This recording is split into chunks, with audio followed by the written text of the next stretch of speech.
ഏവർക്കും ഈ വീഡിയോയിലേക്ക് സ്വാഗതം. അപ്പോൾ ഇന്ന് ഡീൽ ചെയ്യാൻ പോകുന്ന വിഷയം എന്താണെന്ന് വെച്ച് കഴിഞ്ഞാൽ temporal indexing of key events in their ലൈഫാണ്. അതായത് ഇപ്പോൾ ഞാനിപ്പോൾ എൻ്റെ കേസിലാണെങ്കിൽ ഞാൻ 1972 ഏപ്രിൽ 5 ഞാൻ ജനിച്ചത്.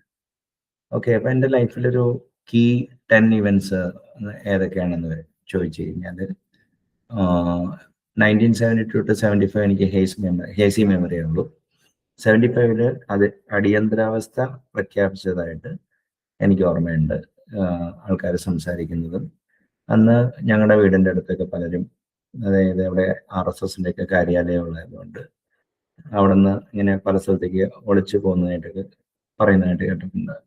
പിന്നെ 77 എമർജൻസി ലെഫ്റ്റ് ചെയ്തപ്പോൾ ഞാൻ ആദ്യമായിട്ടൊരു RSS ശാഖയിൽ പോയത് ആ ദിവസമാണ്. അപ്പം അതുകൊണ്ട് എനിക്കിപ്പോഴും വളരെ ഓർമ്മയുണ്ട്. അത് കഴിഞ്ഞിട്ട് പിന്നെ ഒരു കീ ഇവന്റ് എന്ന് പറഞ്ഞു കഴിഞ്ഞാൽ 1980 ഇന്ദിരാഗാന്ധി അധികാരത്തിലോട്ട് തിരിച്ചു വരുന്നൊരു ഇതാണ്. പിന്നെ 82 വേൾഡ് കപ്പാണ് അടുത്ത കീ ഇവന്റ്. അപ്പോൾ 72 to 75, 75 to 77, 77 to 80, 80 to 82. പിന്നെ ഇന്ദിരാഗാന്ധിയുടെ മരണമാണ് 84. ഓക്കെ, ഒക്ടോബറിൽ. അതൊരു എപ്പോക്കാണ്. പിന്നെ SSLC പാസ്സായത് 87 ആ കാലയളവ്. പിന്നെ 87, 89 ഞാൻ MES അസ്മാബി കോളേജ് കൊടുങ്ങല്ലൂർ പഠിച്ചത്. അതൊരു വേറൊരു എപ്പോക്ക്. അതേമാതിരി 89 to 92. അപ്പോൾ അങ്ങനെ പല ഒരു 10-15 കീ എപ്പോക്സിലാണ് എൻ്റെ ലൈഫ് ഓടുന്നത്. അപ്പോൾ ഈവൻ ടുഡേ എനിക്കൊരു ഇവന്റ് എപ്പോൾ നടന്നു എന്ന് ചോദിച്ചാൽ ഏത് എപ്പോക്കിലാണെന്ന് കറക്റ്റായിട്ട് എനിക്ക് റിട്രീവ് ചെയ്തെടുക്കാൻ പറ്റാറുണ്ട്. അതുകൊണ്ട് ഒരിക്കലും ഒരു ഇന്ന് നടന്ന ഇവന്റും 6 മാസം നടന്ന ഇവന്റ് മുന്നിലാണെന്ന്, അതായത് എനിക്ക് ഒരിക്കലും ഓർഡർ തെറ്റാറില്ല. അത് ഏതെങ്കിലും എപ്പോക്കിൽ കറക്റ്റായിട്ട് സ്ലോട്ട് ചെയ്ത് വെച്ചിട്ടുണ്ടാവും. അതുമാത്രമല്ല ചുറ്റുമുള്ള അനുബന്ധ രാഷ്ട്രീയ, സാമൂഹ്യ, സാംസ്കാരിക വിഷയങ്ങളായിട്ട് അത് കോർത്തിണക്കിയിട്ടുള്ളത് കൊണ്ട് ഒരിക്കലും ഒരാൾ എനിക്ക് ഒരു സഹായം ചെയ്തു തരുമോ അല്ലെങ്കിൽ എന്നെ ഞാനായിട്ട് ഇന്ററാക്ട് ചെയ്തിട്ടുണ്ടെങ്കിൽ ആ ഡേ ഈവൻ അവർ പോലും എനിക്ക് ഓർത്തിരിക്കാൻ പറ്റാറുണ്ട്. ഇത് ഡെലിബറേറ്റ്ലി ചെയ്ത ആക്ടിവിറ്റി അല്ല. പക്ഷേ ഞാനിപ്പോൾ അഡ്വക്കേറ്റ് ജയശങ്കർ ആണെങ്കിലും ശ്രീജിത്ത് പണിക്കരാണെങ്കിലും ഇത് കറക്റ്റായിട്ട് ചെയ്യുന്നുണ്ടെന്നാണ് എനിക്ക് മനസ്സിലായത്. അതായത് നമ്മുടെ ജീവിതത്തിൽ നടന്ന കീ ഇവൻറ്റ്സ് ആ സ്പാൻ അതിനെ എപ്പോക്കാക്കി വെച്ചുകൊണ്ട് key movements in their life അത് അതിൻ്റെ ഉള്ളിൽ കറക്റ്റായിട്ട് ഇൻഡെക്സ് ചെയ്ത് വെക്കുകയാണെങ്കിൽ ഒരിക്കലും നമുക്ക് ഒരു റിലേഷൻഷിപ്പിൽ പരമാവധി ഇഷ്യൂസ് കുറയ്ക്കുന്നത് കാണാം. അതിപ്പോൾ എൻ്റെ ലൈഫിലുണ്ടായൊരു സംഭവം എന്ന് വെച്ചാൽ 2008 അന്ന് ഈ വിഷ്വൽ സ്റ്റുഡിയോ 4 ഇറങ്ങുന്നതിന് മുമ്പ്, വിഷ്വൽ സ്റ്റുഡിയോ 4 അല്ല, വിഷ്വൽ സ്റ്റുഡിയോ 2008 ഇറങ്ങുന്നതിന് മുമ്പ് 2005 ആയിരുന്നു. 2005 ലാംഡ സപ്പോർട്ട് ഉണ്ടായിരുന്നില്ല, അനോണിമസ് ഡെലിഗേറ്റ് ഉണ്ടായിരുന്നത്. അപ്പോൾ ഒരു പർട്ടിക്കുലർ പ്രോബ്ലത്തിന് ഞാൻ അനോണിമസ് ഡെലിഗേറ്റ് ആണ് സൊല്യൂഷനായിട്ട് കൊടുത്തത്. അത് കഴിഞ്ഞിട്ട് ഒരു 3-4 മാസം കഴിഞ്ഞിട്ട് വിഷ്വൽ സ്റ്റുഡിയോ 2008 വരികയും ലാംഡയ്ക്ക് സപ്പോർട്ട് വിഷ്വൽ സ്റ്റുഡിയോയിൽ വന്ന സ്ഥിതിക്ക് പഴയ സൊല്യൂഷൻ പുതിയ ഇതിൽ റീറൈറ്റ് ചെയ്യോ അത് വേറെ ആപ്ലിക്കേഷനിൽ എന്തോ ചെയ്യാൻ എൻ്റെ ഒരു സുഹൃത്ത് ഒരു 8 കൊല്ലങ്ങൾക്ക് ശേഷം 2016 അയാളൊരു കുറെ ആൾക്കാരെ മീറ്റ് ചെയ്യുന്ന സ്ഥലത്ത് ഞാൻ ലാംഡയുള്ള സമയത്ത് അനോണിമസ് ഡെലിഗേറ്റ് ഉപയോഗിക്കാൻ ഉപദേശിച്ച ഒരു മടയനാണെന്നുള്ള രീതിയിൽ സംസാരിച്ചു. അപ്പോൾ ഞാൻ കുറച്ച് സംസാരിച്ച് കഴിയുമ്പോൾ എനിക്ക് മനസ്സിലായതെന്ന് വെച്ചാൽ അയാളെ സംബന്ധിച്ചിടത്തോളം രണ്ടാമത്തെ പ്രൊജക്റ്റാണ് ആദ്യം നടന്നത്. അപ്പോൾ അത് ശരിക്കും പറഞ്ഞു കഴിഞ്ഞാൽ ഒരു ജക്സ്റ്റപ്പൊസിഷൻ ഓഫ് എന്താ പറയുക ഇവൻറ്റ്സ് ആയിരുന്നു. അത് it created lot of difficulties for me as well as him.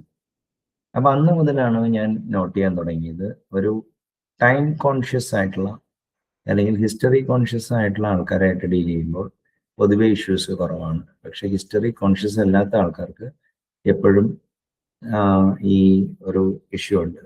അപ്പോൾ ഈ വീഡിയോ ഇപ്പോൾ പിടിക്കാനുള്ള കാരണം എന്ന് വെച്ചാൽ കുറച്ച് നാൾ മുമ്പ് എനിക്ക് വേണ്ടപ്പെട്ട ഒരു അടുത്തൊരാൾ എന്നെ അക്യൂസ് ചെയ്യുകയുണ്ടായി. അതായത് ഞാൻ ഒരു പർട്ടിക്കുലർ ഇഷ്യൂവിലെടുത്ത സ്റ്റാൻഡ് റോങ് ആണ്. അവിടെ സംഭവിച്ചത് എന്താണെന്ന് വെച്ചാൽ, ആ ഇഷ്യൂ നടന്നു കഴിഞ്ഞപ്പോൾ എല്ലാവരും കൂടി, അതായത് ഞങ്ങളുടെ കുടുംബക്കാരെല്ലാവരും കൂടി ഒരു പർട്ടിക്കുലർ സ്റ്റാൻഡ്സ് എടുക്കാൻ തീരുമാനിച്ചു. അപ്പോൾ അതിനനുസരിച്ചിട്ടുള്ള മറ്റേ ഇൻഫർമേഷൻ ഡെമോക്രറ്റൈസേഷനും പൊസിഷനിങ്ങും നടന്നു. പക്ഷേ ഒരു 15 ദിവസം കഴിഞ്ഞപ്പോൾ ഞങ്ങൾ ഉദ്ദേശിച്ച മറ്റേ പൊസിഷനിൽ നിന്ന് വേറൊരു ഔട്ട്കമാണ് അവിടെ ഉണ്ടായത്. അപ്പോൾ എന്ത് പറ്റിയെന്ന് വെച്ച് കഴിഞ്ഞാൽ, കാലങ്ങൾ കടന്നുപോയി കഴിഞ്ഞപ്പോൾ എൻ്റെ അടുത്ത ബന്ധുവിന് തോന്നിയത് എന്താന്ന് വെച്ച് കഴിഞ്ഞാൽ, ആദ്യത്തെ പൊസിഷൻ റോങ് ആയിരുന്നു. ആദ്യത്തെ പൊസിഷൻ തിരിഞ്ഞു നോക്കുമ്പോൾ റോങ് ആയിരുന്നു in retrospect, but when we took the decision അതായിരുന്നു റൈറ്റ് ഡിസിഷൻ ടു മേക്ക്. അപ്പോൾ പലപ്പോഴും ഒരു ഇഷ്യൂസിന്റെ ഓർഡർ കറക്റ്റായിട്ട് അറിയാത്തതിന്റെ പേരിൽ പ്രശ്നങ്ങളുണ്ട്. അപ്പൊ ഇതിപ്പോ ഈവൺ ഒരു കരിയർ മാനേജ്മെന്റ് പെർസ്പെക്റ്റീവിലാണെങ്കിലും നിങ്ങളുടെ ജീവിതത്തെ പല എപ്പോക്കുകളായിട്ട് തിരിച്ച്, ഏറി വന്നാൽ ഒരു 15 എപ്പോക്കെ ഒരു ശരാശരി മനുഷ്യൻ, അല്ലെങ്കിൽ ഏറി വന്നാൽ 30 എപ്പോക്കെ ഉണ്ടാവുള്ളൂ. നിങ്ങളുടെ ജീവിതത്തിലെ കീ ഇവന്റ്സും കീ മൊമെന്റ്സും അതേമാതിരി തന്നെ എല്ലാ ഫാക്ട്സ് വിച്ച് വി അക്വയർ ആ ഒരു സ്ലോട്ടിനുള്ളിലാണെങ്കിൽ ഒരു integrated information view of the world ഉണ്ടാവാൻ വളരെ നല്ല ചാൻസ് ഉണ്ട്. അത് നിങ്ങൾക്ക് റിട്രീവലിനും അതേമാതിരി തന്നെ ബന്ധം വഷ്ടാതിരിക്കാൻ അത് വളരെ ഹെൽപ്പ് ചെയ്യുമെന്നാണ് എനിക്ക് തോന്നുന്നത്. അപ്പോൾ ആൾവേസ് ശരിക്കും പറഞ്ഞു കഴിഞ്ഞാൽ ഭാരതീയത അങ്ങനെ ഹിസ്റ്ററി സെൻട്രിക് ആൾക്കാരല്ല. അതായത് പക്ഷേ അൺഫോർച്ചുനേറ്റ്ലി നമ്മൾ ജീവിക്കുന്നത് മോഡേൺ വേൾഡിൽ മറ്റേ കുറച്ചും കൂടി ഒരു പ്രോട്ടോകോൾ ഓറിയന്റഡ് ലൈഫാണ്. അത് വെസ്റ്റേൺ മോഡൽസിനെ ബേസ് ചെയ്തുകൊണ്ടാണ്. അപ്പോൾ ഒരു എലമെന്റ് ഓഫ് ഹിസ്റ്ററി സെൻട്രിസം ലൈഫിനില്ലെങ്കിൽ you will end up irritating people unnecessarily. നമ്മളെടുത്ത ഡിസിഷൻസിന് കാരണം നമ്മൾ പോലെ അറിയാതെ ഉപദ്രവം ഉണ്ടാക്കുന്ന ആൾക്കാർ അവർ കറക്റ്റായിട്ട് ഡേറ്റ് ഓർത്തിരിക്കുകയും നമ്മളെ ഡേറ്റ് മറന്നു കഴിയുമ്പോൾ നമ്മൾ പറയുന്ന സ്റ്റേറ്റ്മെന്റ് അവർക്ക് ആരോഗ്യകരമായിട്ട് തോന്നുകയും ചെയ്യാം. അപ്പോൾ I think this video was useful in the sense that if you are not history conscious, try to be one, at least with as applied to key events in your life. And adana ഇവിടെ പറയാനുള്ളത്.